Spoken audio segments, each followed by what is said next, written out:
So I'm not clear what the situation is in Taiwan, but I would urge you, maybe as soon as the seminar finishes this evening, to get everyone's contact details and form a strong organisation that controls and governs teaching trainers and what criteria a trainer needs to attain before they're allowed to work with the dogs owned by the Czech Republic.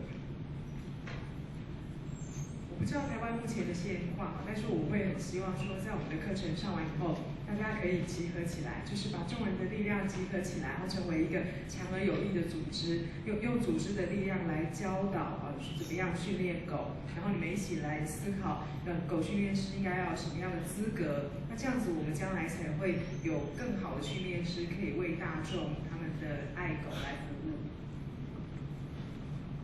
So in England, the situation was so bad, with so many different training groups, all claiming that they were the best training group, that someone had to act, and our government decided it was time to act. And as a result of that, an organisation has been set up within our kennel club where you can get a certification as a dog trainer. The programme will take you a minimum of 5 years to become a dog trainer. 因为既然现在有这么多的这些训练师组成的团体，然后大家都说自己是最好的，所以后来政府终于决定要采取一些行动啊。那在我们的这个 Kennel Club， 就是我们的养狗俱乐部里面呢，我们现在有出这种认证的课程。那关于训练师的认证课程的话，最少是要5年才能够修业完成。The program was set up so that in the UK we could guarantee the general dog owning public that the trainer that they were going to work with was correctly assessed and certified. And when they set the program up, they took no notice of anyone's past experiences. So for instance, I've been training dogs at that time for 35 years. But they took no notice of that. I had to go back to school, and it took me 5 years to get this little badge, which I just got last year. 那在英国的话呢，这一个计划呢，它建立起来的时候就是非常的严谨，他认为说是要保护所有这个爱狗人的权利，将来这些训练师去训练别人的狗的时候，不会对他们造成任何的伤害。所以他要确保说我们这个训练的计划呢是非常正确的，在评估训练师的资格，要有很正确的方法。所以他们一开始就建立好这个计划，就有表示说呢，是训练师过去的经验完全都不算，完全不算。所以比如说他们这个计划已经成立起来的时候，其实我在训练狗方面已经有35年的经验，但是这是完全不算的，所以我必须再回到学校去修满他们所认为的那5年的课，然后我去年终于拿到了我的这一个认证资格，就是我现在戴的勋章。So when I talked to everyone yesterday about training a dog, I am actually certified in the UK under our national certification to be able to talk to you about how to train a dog. 所以我昨天在跟大家讲这个训练狗，对不对？其实我真的是在英国是获得认证的狗训练师。And today I'm going to talk to you about the fascinating world of why dogs do what they do, dog behaviour. I'm pleased to announce in the United Kingdom I'm also certified to teach you about dog behaviour.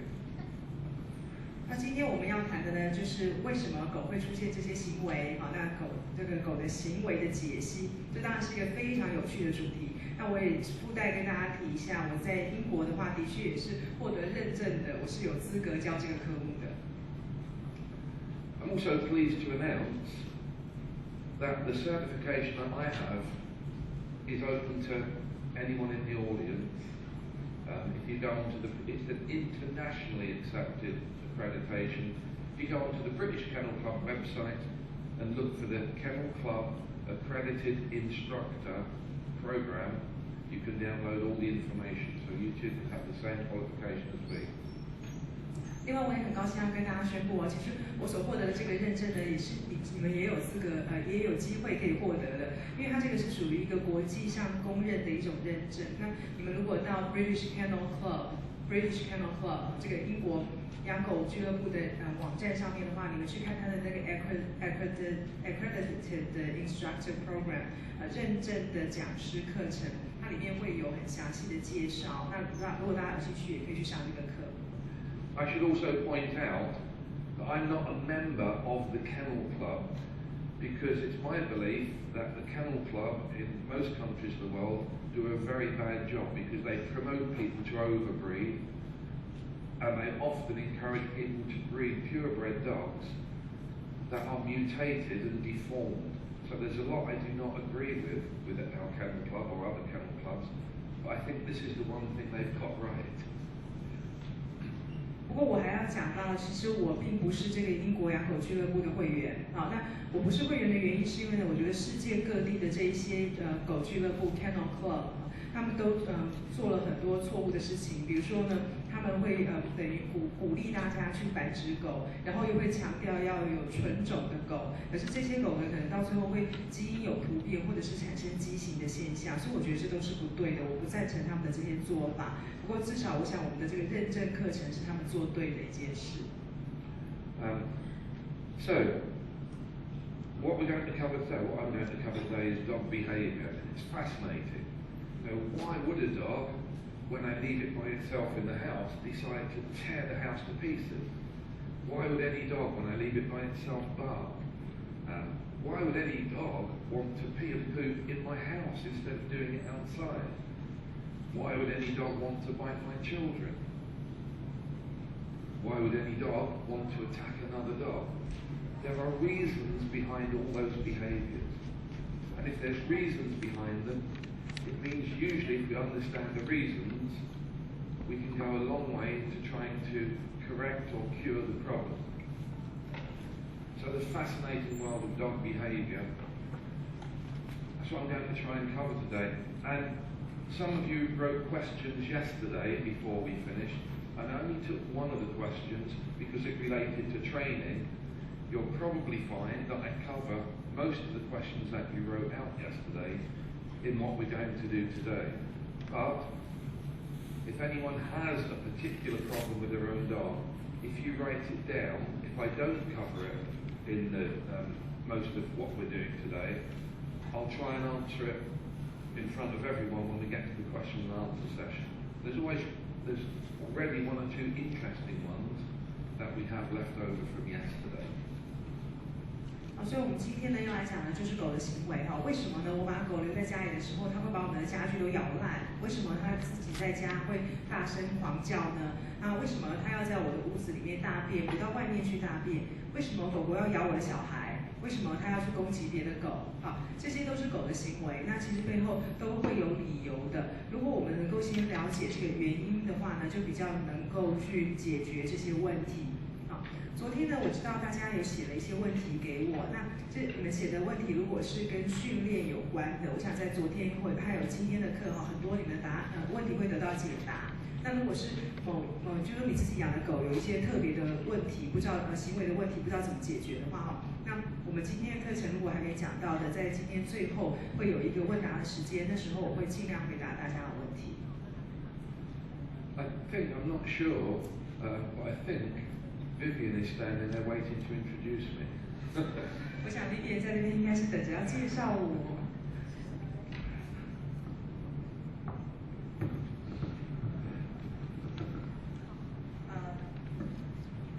我们的指导单位也就是台北市动物保护处的严处长今天也来到现场，处长早，还有各位朋友们，大家早安。请我的名字叫 Vivian 啊，请代表宝贝狗协会，欢迎今天这么一大早来参加我们的讲座哈，到现场来参加我们的讲座。那么其实昨天我们大概从John 的演讲里头得知呢，其实他是很多国家邀请的指导的比如说在专案方面啊，或是在功能犬啊，或是在犬类行为或者犬训方面的这个专案或是课程。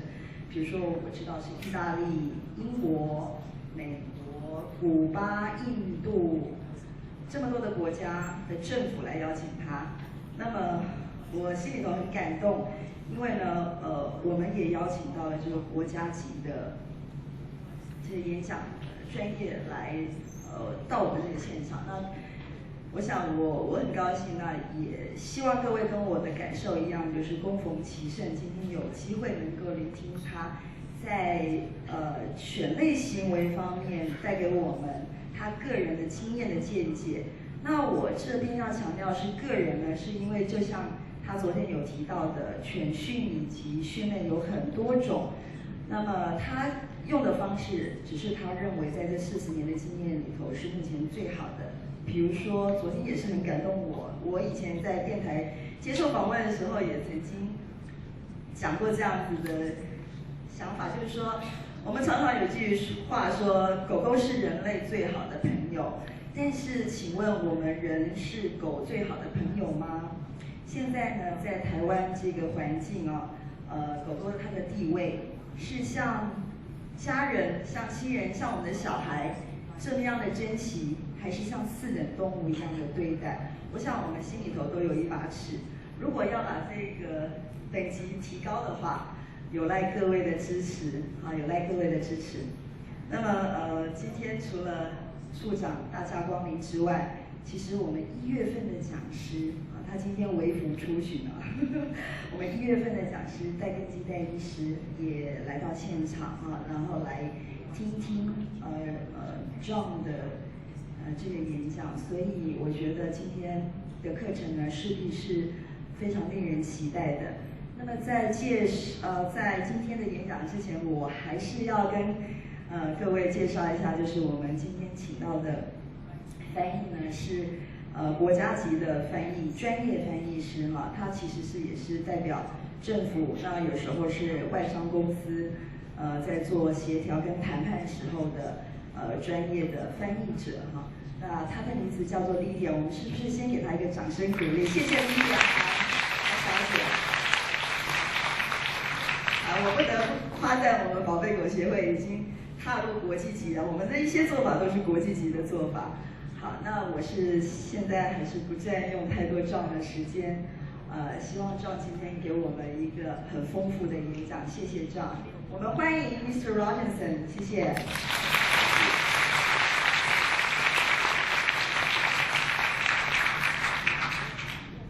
Right, so the first question, why does my dog do this? Why does he do that?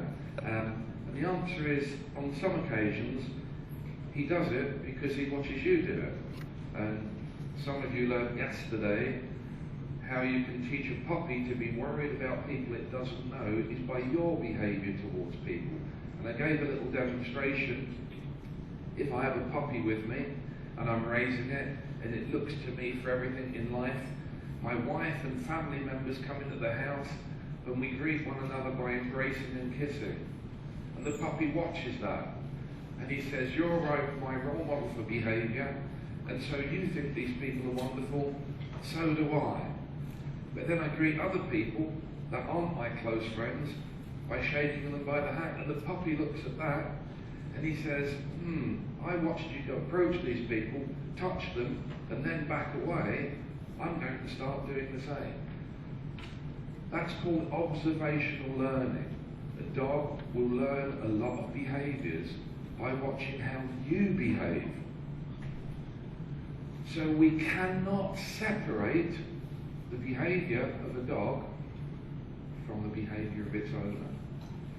And although I can't do it in Taiwan yet because I'm not familiar enough with the culture, in the UK, I can tell you a lot about your dog's behaviour just by asking you, what name do you call your dog?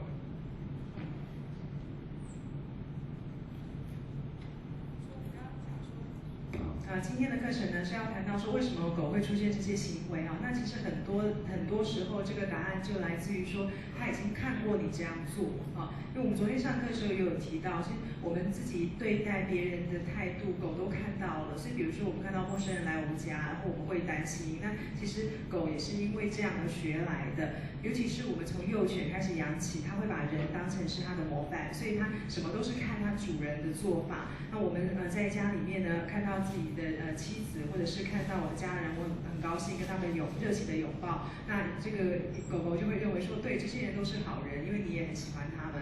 然后我看到比较陌生的人到我家来，我就是很冷淡的跟他握个手而已。那他也观察到了，他可能就会跟这些人保持比较大的距离。这个就是从观察而来的学习，狗的确会有这样的学习行为。所以其实狗的行为呢，跟它主人的行为是不能够分开来看的。虽然我对台湾的文化不够了解，可是我可以告诉大家，其实像在英国呢，我们看这个狗的行为啊，很多时候我只要问主人说他把狗取什么名字，我就可以大略猜测出来狗会出现什么行为。So even the name that you choose for a dog tells me a bit about you and your personality.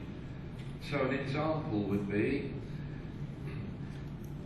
if you're one of the people that buys a dog because of a fashion, perhaps something that you see on TV, it's likely to be called a similar name to what you see on TV.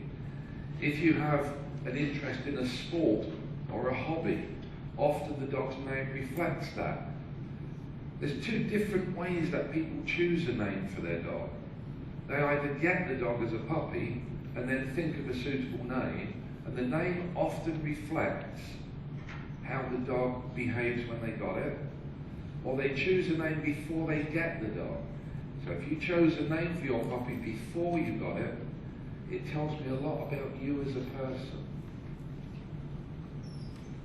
所以这个狗的名字的确会跟主人的个性也有关系。比如说呢，如果说是因为在电视上看到一个电视节目，然后你觉得那个狗很可爱，所以你就特别去买那样子的狗的话，然后你给它取一个像电视节目里面狗明星类似的名字，这我们也是就可以猜测得出来说你是为了这个理由去买狗啊。然后或者是这个主人他本身非常热爱这种体育比赛，然后他会给狗取一些像那个运动明星的名字，那样子也是可以判断出来的。那在选名字的时候呢，基本上就是分成两个方法啊。比如说呢，你是去买了一只幼犬，然后你看到它的行为，你第一眼对它行为的印象，你基于这个理由给它取一个名字，或者是说呢，你是在还没有买狗以前就先想好了一个名字。所以这两种呢，我们都可以判断出来主人的个性。So I asked the owner, you have two dogs, what are their names? And the owner says to me, well, one is called Whiskey, the other is called Brandy. 比如说呢，我曾经问一个狗主人说：“哦，你有两只狗，你两只狗的名字叫什么？”他就说，一只狗叫威士忌，另外一只叫白兰地。So you see, even the name that you choose didn't suddenly spring to your mind. It was thought about. So the owner sits in front of me and I say, with your little terrier, your little crossbreed, what's your dog's name? And they say, Trouble or Rip. 所以他这个选狗的名字可以看出很多的端倪，蛮有意思的。所以比如说我面前的一个狗主人带着他的梗犬，然后可能是混种的一个梗犬，然后我问他说你的狗叫什么名字，他就跟我说这个狗叫做 Trouble 松露。Or again, owner sits in front of me and I ask, what name did you choose for the dog? And they choose the name of an internationally known martial arts fighter or boxer. And the breed they have is also the type of dog that they got because they wanted a symbol of their power. So they choose names based on what they believe the dog should grow into. I can't tell you how many Staffordshire Bull Terriers is a particular breed of dog that we have in the USA, Pit Bull Terrier in England. Can't tell you how many I've met where when I ask the owner the name, they say Tyson, after Mike Tyson, the heavyweight champion. 那当然也有一些人呢会很喜欢去用那种国际上很知名的，像是拳击手这种武打明星的名字来命名他的狗。那通常你问到那样的名字的时候，你也会看到说他身边那条狗的确是看起来比较雄壮威武的样子啊。在英国呢，有很多人喜欢养那个斗牛犬。那斗牛犬的名字常常都叫做泰森，因为美国有一个有名的拳王就叫泰森。There's a gang of kids hanging around on the streets of New York in their territory, and they have a dog with them. Name the breed of dog. 那如果说是在纽约，在这个街头上，你看到那个小孩子呢，他牵着狗的话，你们觉得会是什么品种的狗？ Because no one's going to say toy poodle, Maltese. It'll be Pit Bull Terrier, Akita, Japanese Akita Inu. 所以你们觉得会是马尔济斯吗？贵宾狗吗？还是秋田呢？ So even the type of dog you choose tells me a great deal about you as a person. 你选什么样的狗的确可以让我们看出来你的个性。 A lot of people, sadly, go out and buy a dog of a particular breed because they see it in a film or on television. 可是很可惜的是，有很多人呢会只是因为在电视上或是电影上看到哪一只很可爱的狗，然后就跑去买那一种狗。 Some people who keep up with the latest fashions want what we call a designer dog, one that's been specially designed for people who keep up with fashions. There are breeds like that. The Labradoodle, for instance. Yeah, don't worry. Don't worry about that interpretation. But fashion dogs. 那也有一些人呢是属于这种永远要走在时尚尖端的人所以他们可能穿设计师名牌衣服，然后他连狗都要选那种设计师名牌狗，所以可能会有像拉布拉多跟都斗这两种狗混种出来的这种所谓的名牌狗。 And sometimes what you see on TV, the breed that you see on TV, that looks so nice, sometimes those breeds make terrible family pets. 有的时候我们在电视上呢，可能看到这个狗明星超 Q 超可爱的，但是如果你真的把它买回家，你会发现它真的不适合当宠物犬。A friend of mine owned a particular breed of dog that appeared on a lot of television adverts for a particular type of food. And when the dog smelt the food, it would lick its lips. After it sniffed the food, it would smile and it would talk. But that was all done through digital enhancement. The dog actually couldn't talk, it couldn't smile. 比如说，我有一个朋友呢，他就是在电视广告上看到一个食品的广告，然后里面有一个狗明星，那个广告拍得非常的可爱，因为那个狗呢是闻到了那种食品的味道它就会舔舔它的嘴唇，然后会笑，然后再来就会说话那个广告做得太棒了，所以他就很想去买那样的狗。可是大家都知道，广告一定是用数位动画去处理的，因为狗不会笑，狗也不会说话。It was a very popular advertisement, and people were attracted to buy that breed of dog because of the advertisement. 18 months after the advertisement appeared, charities and shelters all over the UK started to fill up with that breed of dog. 因为那个广告非常受欢迎，所以真的好多人就为了这个广告去买了那一种品种的狗。那大概这个广告出现1年半以后我们英国的收容所就收到好多这个品种的狗。 So we must encourage owners to choose breeds of dogs based on good information given out by animal shelters, animal welfare organisations, trainers, vets, behaviourists. If you choose the right dog for you, you will not discard it later on because it disappoints you. That's half of the problem that we have in the world. People choose dogs that are not suitable for their environment. If they chose a dog that was suitable, they would never ever want to throw it out of their house. 所以我们真的要鼓励饲主呢，在选狗的时候要得到良好的资讯、正确的资讯。比如说呢，从收容所那边得来的，或者是兽医，或者是动物的行为学家所给你的资讯啊，那这样子他才不会在拥有这只狗之后呢，因为失望而把它弃养。这是我们最常看到的原因，就是因为他买了这个狗，后来觉得说跟他的环境是不适合的，然后最后把它弃养了。我们不希望看到这种现象。So when an owner sits in front of me with a problem with the dog, and I know some of the problem is because they chose the wrong breed, because of animal welfare issues, I cannot tell them it's the wrong breed, get rid of it and get one of the right breed. I have to try and help them. 的确，常常有人跑来跟我讲他的狗有问题的时候，他说的问题我一听就知道是因为他选错品种了。这个品种的狗就是会出现这种行为哈。但是因为有动物保护法，我总不能跟他说你选错狗了，把那只狗丢掉，再去买一只新的，我不能这样讲。It is the role of everyone who loves dogs worldwide to ensure that people do not discard their dogs and place a bigger burden on all the people who love dogs. It's all of our responsibility to ensure that does not happen. And the only way we can achieve that is through education.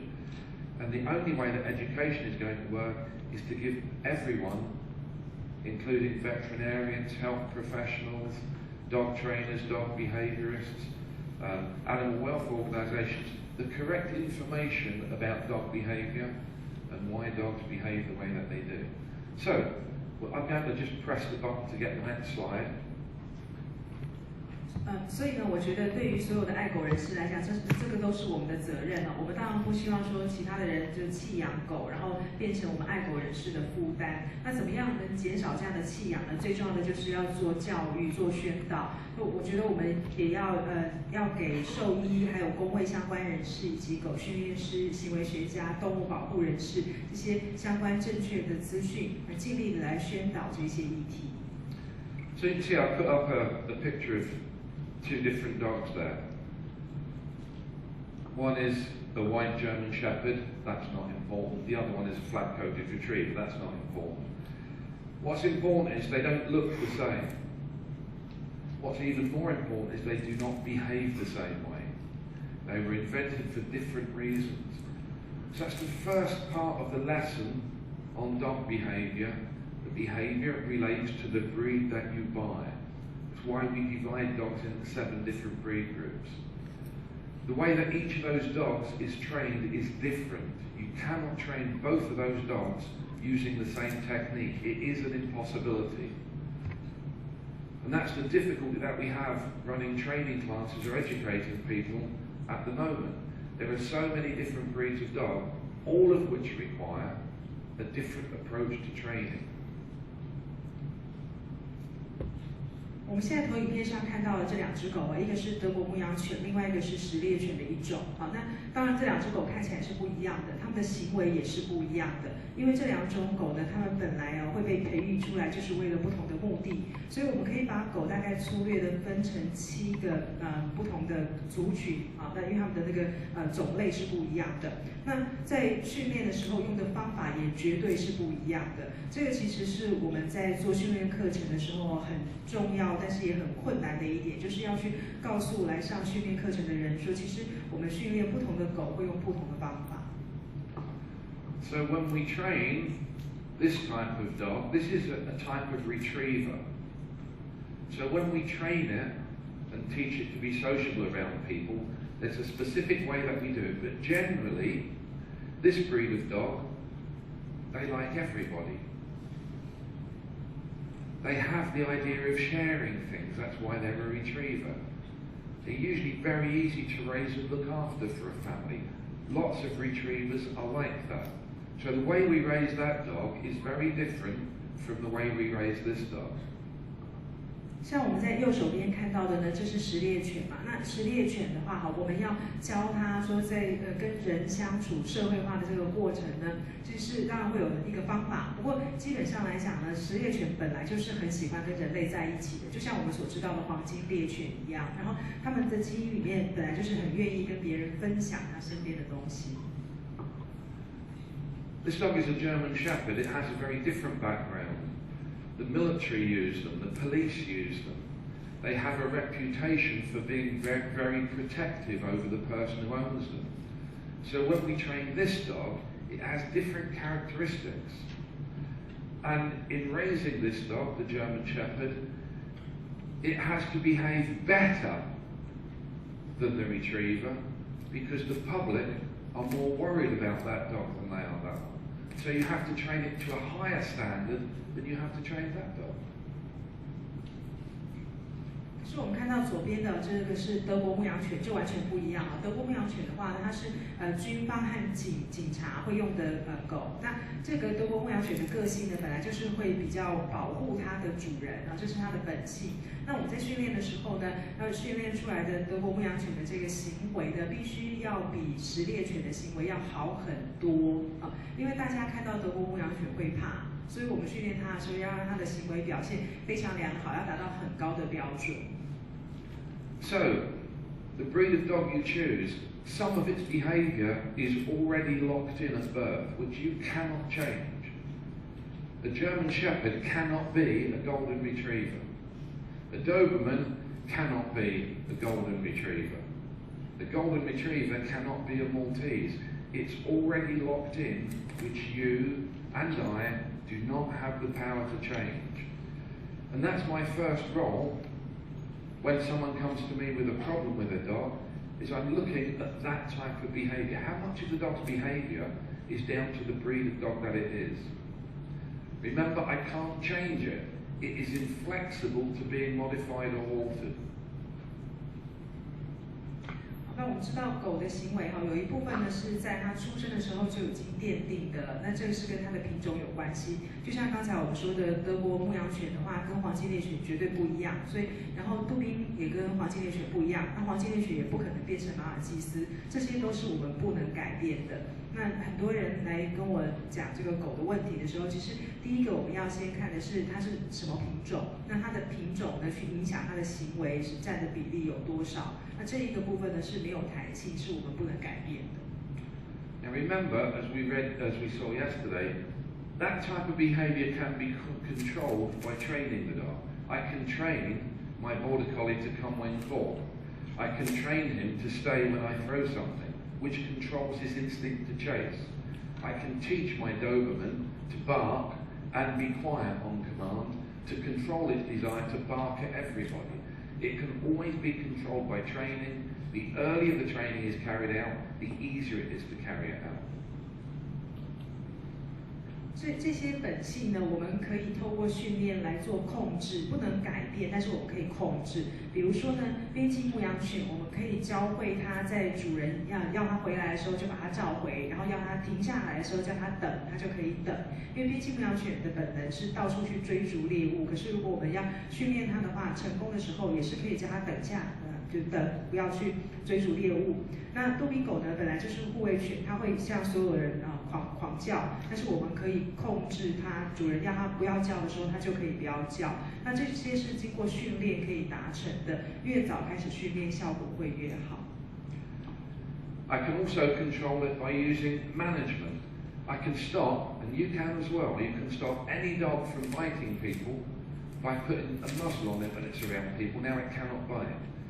I can decrease the amount that a Siberian Husky pulls on the lead by putting a head collar on it.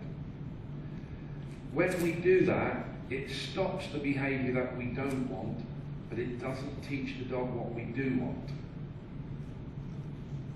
另外呢，就是我们也可以透过管理的方式来控制它。那这个管理的方式大家都做得到，比如说你不要你的狗咬人的话呢，你给它戴上口罩，它没有办法咬人，这个我们都做得到。那我们如果不要我们的哈士奇呢，去一直拉扯我们牵它的绳子的话，你给它戴上那个 HC 控制头的那种项圈，这样子的话它就没有办法一直去扯你的绳子，这也是做得到的。可是呢，这样子只能够去停止它的这些我们不想要的行为，可是我们没办法透过这个方式教会我们想要它出现的行为。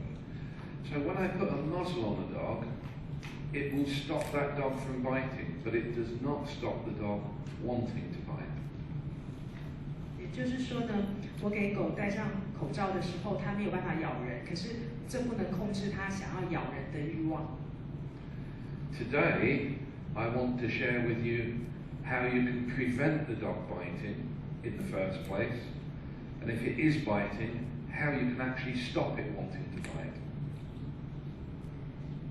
那我今天想要告诉大家，我们怎么样可以防止狗想要去咬的这个欲望。那如果它真的已经在咬了，我们怎么样能够停止它的这个欲望？ And the third way that I can control any instinct is by building a strong emotional relationship with the dog. So the dog looks to me for everything it needs in life and looks to me all the time for direction. In other words, my border collie doesn't want to chase the car until it's first checked with me and asked for permission. 另外一种方法呢，就是我们要跟狗建立非常强的一个情感连结。那这个情感连结的话，会让我们自己养的狗啊，随时就要看主人是不是允许它，主人有没有指示它去做这件事情。所以这样子的话，我的边境牧羊犬，它想要去追车子的时候，它会先看看我有没有允许它去追车子。